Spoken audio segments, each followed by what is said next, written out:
بسم اللہ الرحمن الرحیم. خاتون حضرات, اختر عباس کا سلام پہنچے.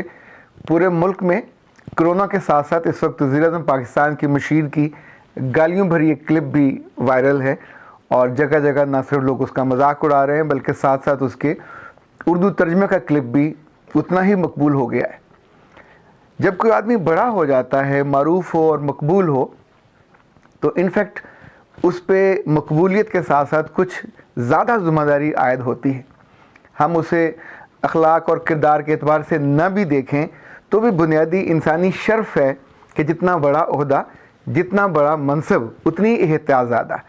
کیونکہ اب جب آپ کی بات ہوتی ہے تو ایک معیار مانا جاتا ہے. آپ اس کو یہ نہیں کہہ سکتے کہ میں نے چونکہ پنجابی میں اپنے دوستوں سے بات کی تو اس لیے میں نے اتنی ساری غلط باتیں کر دیں. یہ یاد رکھیے گا, زبان انسان کو انسانوں کے ساتھ ڈیلنگ کے دوران دو کام ضرور کرتی ہے, یا تو آنکھوں میں اٹھا دیتی ہے یا پھر آنکھوں سے گرا دیتی ہے. یہ اسکول کا زمانہ ہو, یہ کالج کا زمانہ ہو, یہ یونیورسٹی کا زمانہ ہو, پروفیشنل لائف ہو, یہ پولیٹکس لائف ہو. جتنی پولیٹیکل لائف ہوتی ہے اس میں بھی ویسے تو بڑے بڑے لوگ آتے ہیں جاتے ہیں, لیکن یاد ان کو ہی رکھا جاتا ہے جن کو اپنی زبان پہ قابو ہوتا ہے. جب جب کسی کی زبان بے قابو ہوتی ہے تو اس کے لیے بے عزتی اور سم ٹائم رسوائی کا باعث بھی بنتی ہے.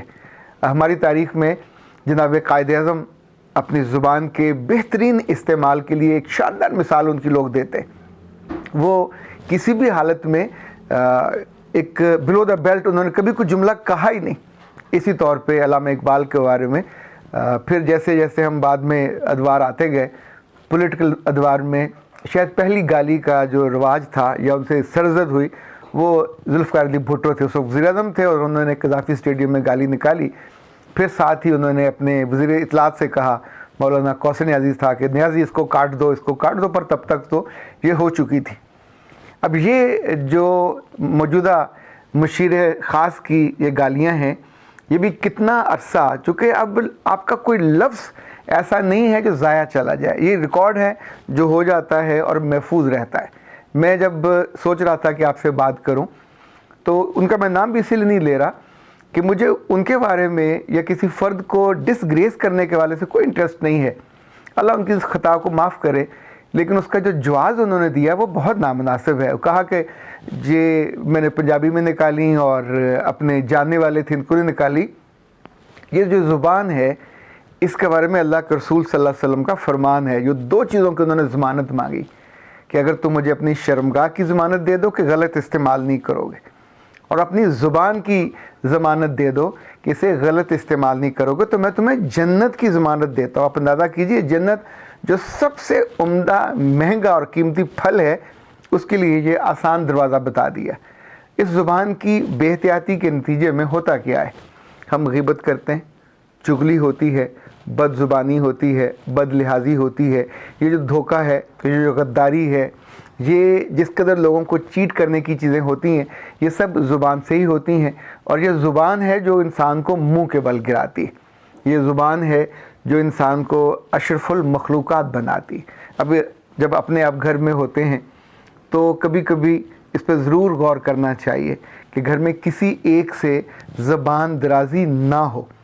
یہ جو زبان درازی ہے یہ انفیکٹ اتنا نقصان اس کا ہوتا ہے آپ کی شخصیت کو, آپ کے نامہ اعمال کو, آپ کی زندگی کو, اور سب سے اہم تو یہ ہے کہ آپ کی آخرت کو.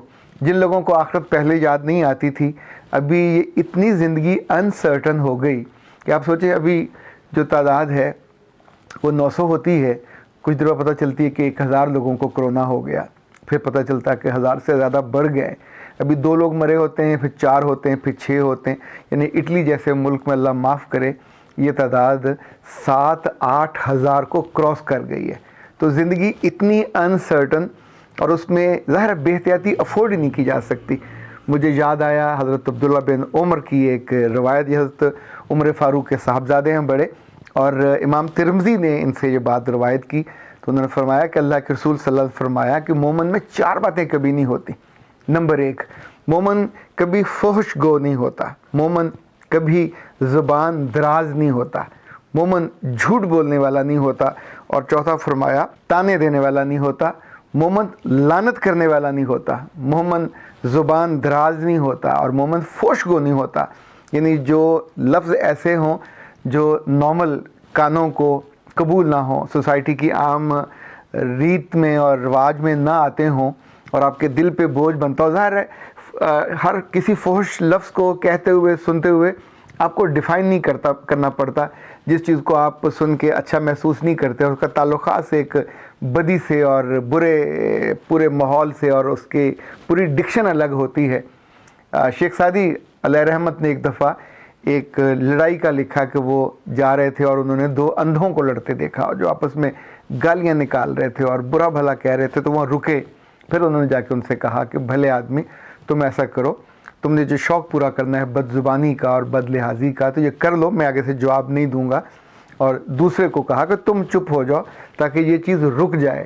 خاتون حضرات یاد رکھیے گا، رب بہت ساری چیزوں کو جب انسانوں کو بتاتا ہے تو وہ کسی فرد کا نام لے کے نہیں بتاتا، انفیکٹ کچھ چیزیں اصولی ہوتی ہیں، یہ آپ کا دادا کرے، نانا کرے یا چاچا کرے، جب غلط ہے تو غلط ہے، اس کو کسی بندے کی نام اور منصب اور عہدے کی وجہ سے لحاظ اس کا نہیں کیا جائے گا۔ جب ترازو پہ تلنا ہے تو پھر پورا تلے گا، پھر جو اس پہ پورا نہیں اترے گا تو ظاہر ہے وہ نگاہوں سے گرے گا۔